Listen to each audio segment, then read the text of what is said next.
Hi, I'm Mabel Jong. Thanks for joining us. Eliza Corporation is a leading provider of integrated healthcare communication strategies. I'm pleased to welcome Alexandra Drane. She's the founder of Eliza Corporation. Hi, Mabel. Thank you so much for being here. Great to be here. You've always been very passionate about innovative solutions in the healthcare space. Tell me how it's evolved over the years at Eliza to meet the changing needs. You know, it's funny. Eliza is actually my fourth startup in the health technology space, always focused on how do we get the right information to the right person at the right time. And I laugh because as a serial entrepreneur, to now have been at the same company for 12 years is like, oh my God, how am I doing that? That's a long time. It is, until you look at what we've actually done over those 12 years. And the very lucky thing for me about the platform, and also I think our management team and our board, is we have really been at least 4 companies over those 12 years. So really, what I love about the question that you asked is Eliza itself has changed fundamentally in response to 2 things, I would say. One, the technology that's available to surround and beguile and really seduce people into taking better care of themselves. And then number 2, the data and experience and scars that are available to inform us how should we be using that technology platform to in fact meet people where they are. So when Eliza first got started, we really would have described ourselves as a speech recognition company. We have a proprietary speech recognition engine that came out of Caltech, and we were very focused on, oh my gosh, we have the best speech recognition engine anywhere. This is amazing. We can reach out to people instead of waiting for them to come to us. The people who we know for the most part are not taking great care of themselves, right? Because they don't come running into the doctor's office, and have an interaction with them through a logic tree to hopefully get them to go do something different. How does it work? You're reaching out to people that have not reached out to you. So the original concept for Eliza was to go to health plans, for example, that had a population of women, let's say, who needed to get a mammogram. And to say to that health plan, well, why don't you work with us, tell us who these people are, and we'll in turn reach out to these women with information about where they can get a mammogram. We'll ask them questions about why they haven't gotten a mammogram. And I think the earliest and most fundamental lesson that we learned as we initiated these first conversations, because the technology lets it be a conversation. It's natural language. It doesn't feel like a robocall. Thank you very much. 60% of people say at the end of an Eliza call, oh, thank you so much. That was amazing. And what we learned very quickly is just having a great speech recognition engine, if that's all you focus on, then all you do is understand when people say things like, that's none of your business, why are you calling me, I don't even know who this health plan is, you know, so-and-so has died. And so the very first big adjustment Eliza made after coming out as an amazing speech recognition company was to start madly redefining ourselves as an interaction company with an interaction design team that knew how to harness the power of this technology. So when you reached out to somebody with this technology that could talk to them and understand their response, you did it respectfully.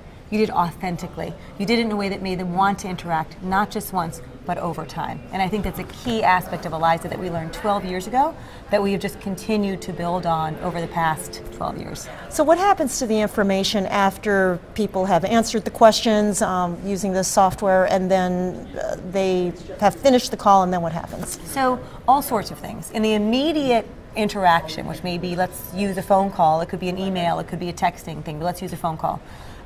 We might get, let's stay with the mammogram example, we might get the woman on the phone, she lets us know that she has not gotten a mammogram, she's not planning to, because she doesn't know any radiology clinics that are close to her.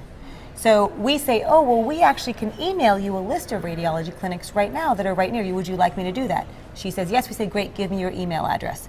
We're then going to send her a follow-up email after the fact, and we've captured the email that we can be using for other things as well.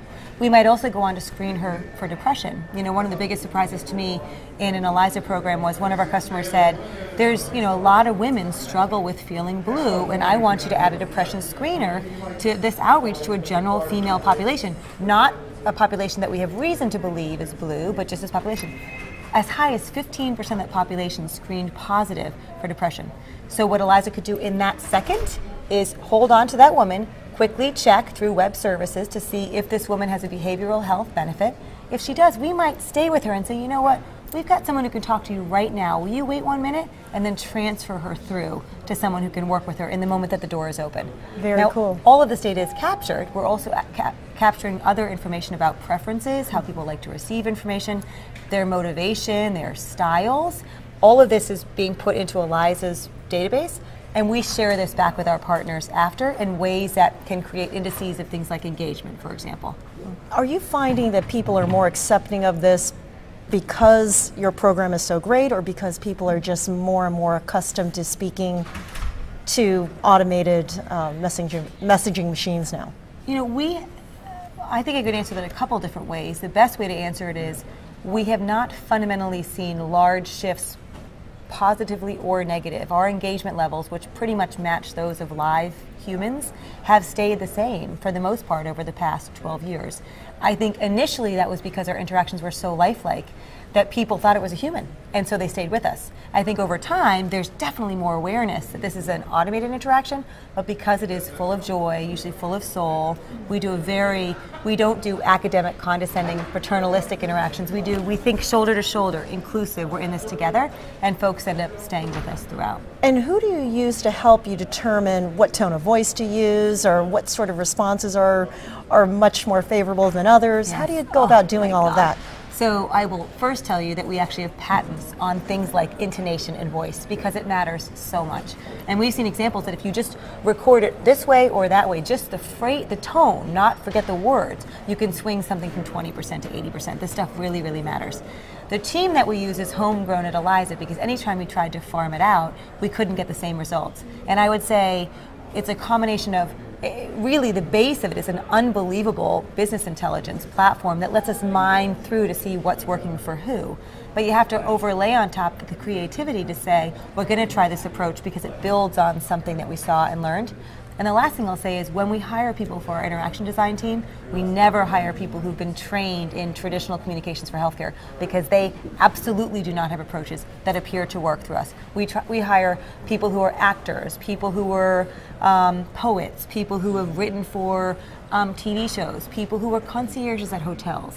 This is sort of the skill set that we've seen over time creates the most value at Eliza. Alexandra Drane, thank you so much. Thank you so much. A pleasure to meet you. I'm Mabel Jong. Thanks for watching.